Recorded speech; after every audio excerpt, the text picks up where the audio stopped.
The Indian economy pathway policy and prospectus के series 2 में आपका स्वागत है। और कल हमने इसमें रिफॉर्म्स के बारे में जान लिया था, है ना, कि न्यू इकोनॉमिक पॉलिसी ऑफ 1991 में जो न्यू इकोनॉमिक रिफॉर्म्स करे गए थे उसमें हमने सबसे पहला एलपीजी रिफॉर्म्स देखा था। ठीक है, तो एलपीजी हमने कल यहाँ तक हमने इसे कवर करके छोड़ा था और आज हम एलपीजी के बारे में आगे देखेंगे। सो आज का हमारा वीडियो में हम आगे कवर करने वाले हैं। These reforms included liberalization of trade. पहले समझो लिबरलाइजेशन का मतलब क्या होता है। देखो, लिबरलाइजेशन का मतलब होता है ना कि लिबरल का मतलब होता है कि जहां पर इंडिविजुअल के ओपिनियंस को प्रायोरिटी दी जाएगी। ठीक है, स्टेट का जो रोल होगा वो मिनिमल होगा, मतलब स्टेट इंटरफेरेंस कम होगा, स्टेट का जो इंटरफेरेंस होगा वो कम होगा। ठीक है, और इंडिविजुअल्स को ज्यादा इंपॉर्टेंस दी जाएगी। मतलब लिबरलिज्म जो है वो कहता है कि स्टेट इंटरवेंशन कम करो और इंडिविजुअल्स रैशनल बीइंग्स होते हैं, इसीलिए इंडिविजुअल्स पर छोड़ दो, है ना, मार्केट को फ्री छोड़ दो। स्टेट का इंटरवेंशन ज्यादा नहीं होना चाहिए, स्टेट का रोल जो होना चाहिए वो मिनिमल होना चाहिए। ठीक है, तो मिनिमल मिनिमल इंटरवेंशन की बात करता है लिबरलाइजेशन। ठीक है, जो कि अमेरिका की पॉलिसी है ना, लिबरलिज्म। सो उसके बाद है privatisation of Indian industry. Privatisation का मतलब होता है कि हम जो है वो सेक्टर्स को प्राइवेट में कन्वर्ट करेंगे। प्राइवेट में कन्वर्ट करेंगे बोलने से ये मतलब है कि जब हमारा देश न्यूली इंडिपेंडेंट हुआ था, है ना, इंडिया जब न्यूली इंडिपेंडेंट हुआ था तब इंडिया में जस्ट सरकार जो गवर्नमेंट थी वो कोशिश कर रही थी प्रोटेक्टिविज्म की, यानी कि जो भी सामान है, डोमेस्टिक प्रोडक्ट है, हम उसके प्रोडक्शन को बढ़ावा देंगे, साथ ही साथ हमारा सामान हमारे देश में ही जस्ट प्रोड्यूस हो, कंज्यूम हो, है ना। और एक्सटर्नल जितने भी कंट्रीज हैं, आउटर जितने भी कंट्रीज हैं, उनका इंटरवेंशन हमारे देश में ना हो सके, राइट। लेकिन ये प्राइवेटाइजेशन से रिलेट नहीं करेगा, राइट। ये प्राइवेटाइजेशन को समझाने का बेहतर तरीका नहीं है। आप इसको ऐसे समझो कि प्राइवेटाइजेशन का मतलब होता है कि सरकार जो थी वो हर एक चीज में लाइसेंसीकरण कर रही थी, है ना, लाइसेंस राज चल रहा था, तो सारी चीजें सरकार के अंडरटेक में था। ठीक है, क्योंकि हम न्यूली इंडिपेंडेंट हुए थे और सारा कुछ सरकार ने अपने जिम्मे में ले लिया था कि सारी का सारा जितनी भी पॉलिसीज इनिशिएट लेना है, पॉलिसी इम्प्लीमेंट करना है, वो सब गवर्नमेंट करेगी। बट प्राइवेटाइजेशन का मतलब हुआ कि प्राइवेट के हाथों में भी कुछ सरकार देगी, है ना, प्राइवेट को भी कुछ अपॉर्चुनिटी दी जाएगी। सो यही मतलब है प्राइवेटाइजेशन का, प्राइवेट कंपनी हो, क्योंकि अब सारी चीजें गवर्नमेंट से, क्योंकि लाइसेंस राज जब स्टार्ट हुआ था, आप आगे देखोगे इसमें आएगी तब मैं इसको और बेहतरीन तरीके से समझाऊंगी। ठीक है, उसके बाद है ग्लोबलाइजेशन। तो ग्लोबलाइजेशन का मतलब क्या होता है? ग्लोबलाइजेशन का मतलब होता है कि हर एक नेशन आज आपस में ग्लोबलाइज्ड है। मतलब कि आप यूट्यूब देख लो, आप इंटरनेट देख लो, आप मैकडोनाल्ड देख लो, डोमिनोज देख लो, या फिर आप आईटी से या फिर टेस्ला की कार्स देख लो, है ना। तो टेस्ला की कार्स आज इंडिया में हमें देखने को मिल रही है। क्यों? This is called the globalisation. पूरा वर्ल्ड आपस में कनेक्टेड है, right, through the internet, through digital world, through the material चीजें। तो प्राइवेटाइज करना सरकार की जितनी भी चीजें हैं, चाहे वो ऑयल हो, चाहे वो इलेक्ट्रिसिटी प्रोजेक्ट्स हो, तो उन सारे को गवर्नमेंट धीरे धीरे प्राइवेटाइज करेगी, प्राइवेट कंपनीज के हाथों में रहेगी। ग्लोबलाइज हुआ एंड लिबरलिज्म हुआ कि स्टेट का इंटरवेंशन कम करो। तो इन सारी चीजों में आप देख रहे हो कि कहीं ना कहीं ये इन्फ्लुएंस अमेरिका का था, क्योंकि हम जब आईएमएफ से और वर्ल्ड बैंक से पैसे की डिमांड करने गए तो ये शर्त हम पर रखा गया, और पहला जो रिफॉर्म था वो एलपीजी रिफॉर्म था। तो इस तरह से इंडिया में एलपीजी रिफॉर्म लागू होता है। ठीक है, तो आपने यहाँ तक समझा। नाउ नेक्स्ट है कि liberalisation and privatisation included policy changes like permitting private sector firms to set up industrial units. Without the need for procuring a licence. जैसे कि मैंने आपको बताया ना, पहले लाइसेंस की जरूरत लेनी पड़ती थी क्योंकि सारी चीजें गवर्नमेंट के अंडरटेक में थी। अब क्या होता है कि जब एलपीजी रिफॉर्म्स लागू होता है तो ये लाइसेंस लेना या फिर प्राइवेट सेक्टर का इनिशिएट करना, प्राइवेट फर्म्स लगाना, ये अब थोड़ा सा आसान हो सका। ठीक है। Increasing the threshold limit of assets for MRTP. MRTP क्या होता है? ये monopolies and restrictive trade practices थी। यानी कि पूरे मार्केट में कोई एक कंपनी अगर सिर्फ ट्रेड करे तो उसकी मोनोपोली हो जाएगी ना। तो ये एक्ट है जो कि इंट्रोड्यूस करी गई थी। इस एक्ट के तहत ऐसा कहा गया कि कोई भी कंपनी मोनोपोली अपना स्टेबल नहीं कर सकता। ठीक है। और इसी के इस एक्ट के ही अंदर में कंपटीशन कमीशन ऑफ इंडिया ने रेगुलेट करने का काम किया था कि जितनी भी कंपनीज हैं वो मार्केट में कंपटीशन को बढ़ाएगी, एक मार्केट में किसी एक कंपनी का मोनोपोली नहीं हो। ठीक है। तो इसको इंश्योर करने का काम एमपीआरटी ने, एमआरटीपी ने किया। ठीक है। Now opening sectors for the private sector which where earlier reserve for government, जो कि पहले गवर्नमेंट के अंडर में था, अब प्राइवेट सेक्टर के हाथों में जाने लगा। जैसे कि एग्जांपल में एविएशन देख लो, पावर, इंश्योरेंस, टेलीकॉम, ये जितनी भी सारी डिपार्टमेंट देख रहे हो आप, ये सारे गवर्नमेंट के अंडरटेक में था। लेकिन अब टाटा कंपनी चाहे तो कर ही रही है ना, एरोप्लेन्स या फिर एविएशन, इन सारे पर वो भी इनिशिएट कर रही है। कैसे कर पा रही है? क्योंकि प्राइवेटाइजेशन हो पाया है ना, इस वजह से।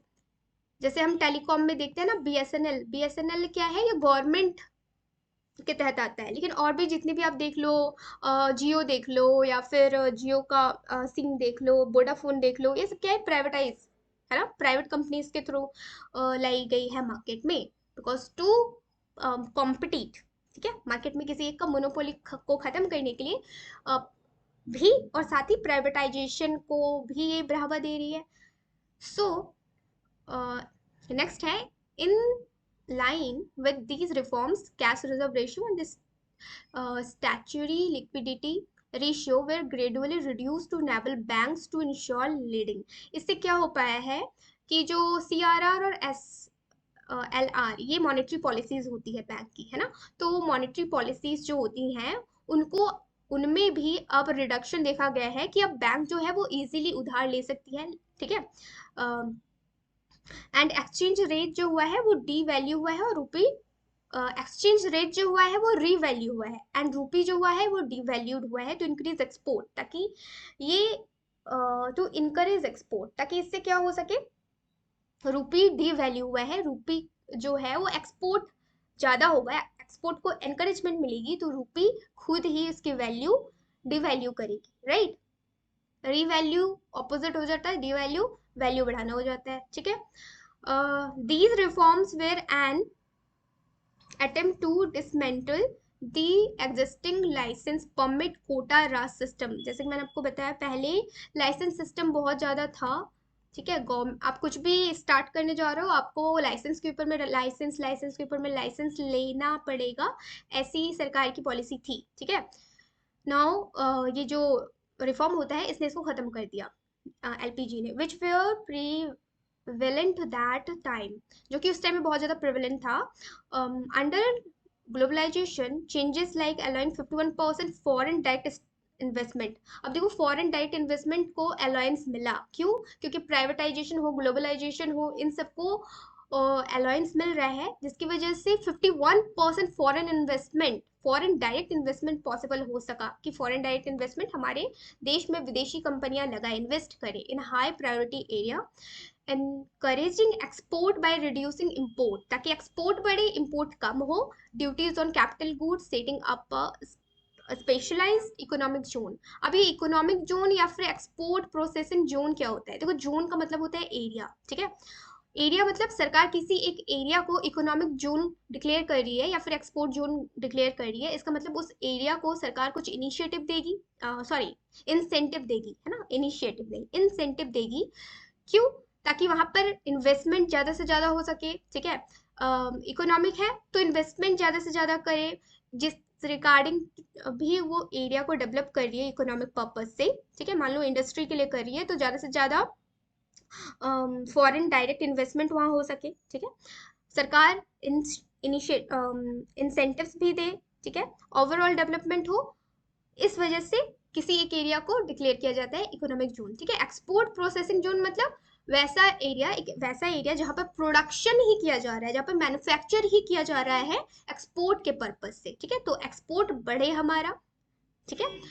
तो these were made and next all these reforms cut across sectors and signaled a major change in the Indian economy। और इन सारे रिफॉर्म्स ने, इन सारे चेंजेस ने इंडियन इकोनॉमी को और ज़्यादा स्ट्रॉन्ग स्ट्रेंथ दी, ठीक है। The result of these reforms way soon visible, बहुत जल्दी देखा गया। Growth rate of GDP increase हुई, कितना 6 to 8% एनुअली इंक्रीज हुई, ठीक है।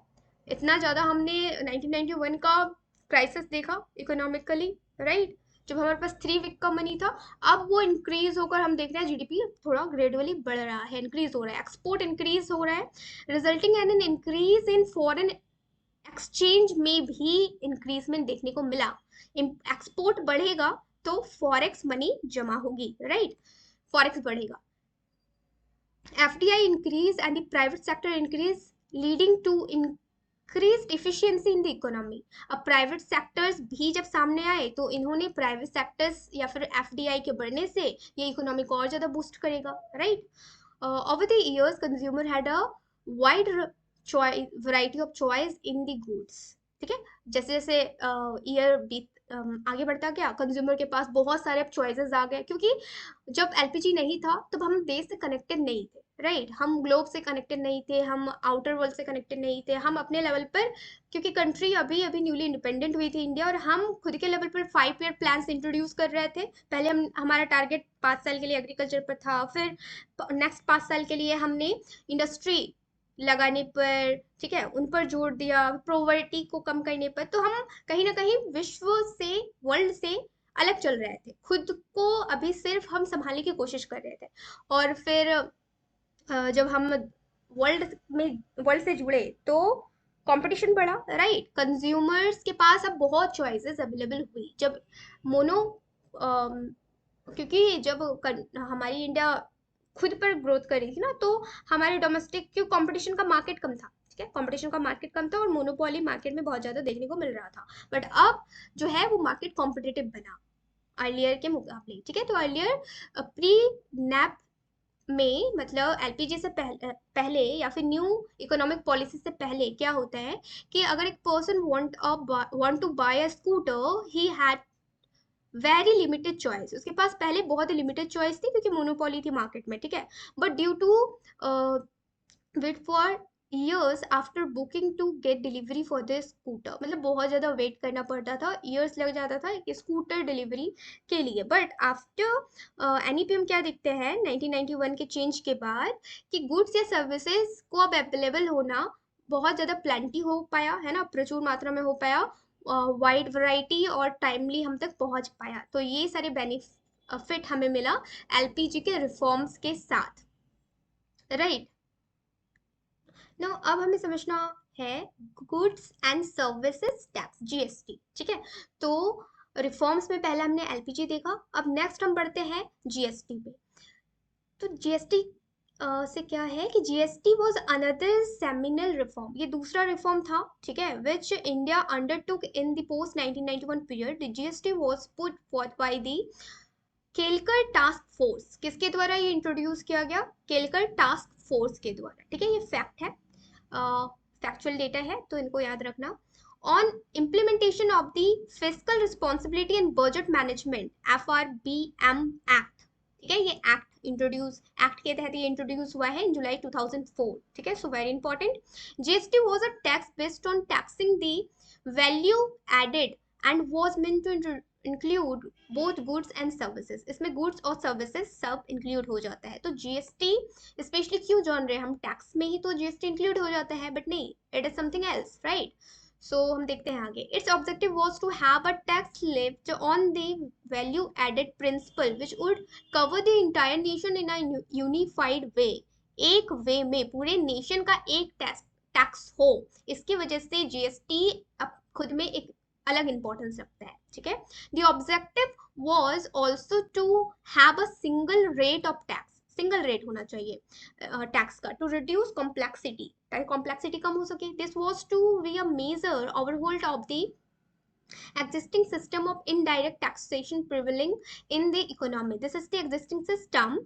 There were a plethora of indirect tax, है ना। plethora मतलब बंडल्स, ब्रांच था, ग्रुप था इनडायरेक्ट टैक्सेस का। टैक्स के ऊपर में टैक्स लग रहा है, टैक्स के ऊपर में टैक्स लग रहा है, ठीक है। Left by the central and the state government, like service, जैसे कि सर्विस टैक्स था, एक्साइज ड्यूटी ले लो, वैल्यू एडेड टैक्स ले लो, इंटरटेनमेंट टैक्स ले लो, एंड लॉटरीज, बहुत सारे अलग अलग तरीके के टैक्स लगाए जाते थे। This existing system was leading to imbalance in rate in the different state, and it was resulting in a cascading effect of tax, that is tax on tax, tax पर टैक्स लग रहे हैं। हर एक state में एक वस्तु पर, एक ऑब्जेक्ट पर अलग टैक्स लगाया जा रहा है।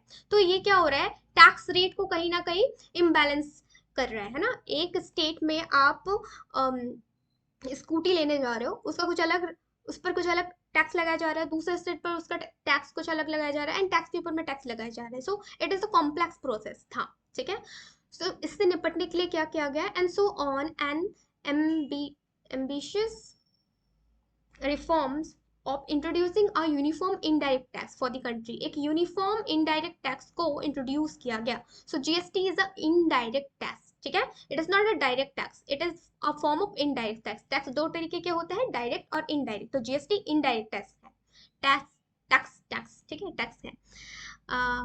As a whole was put in the form of GST. It was a complex change to bring about,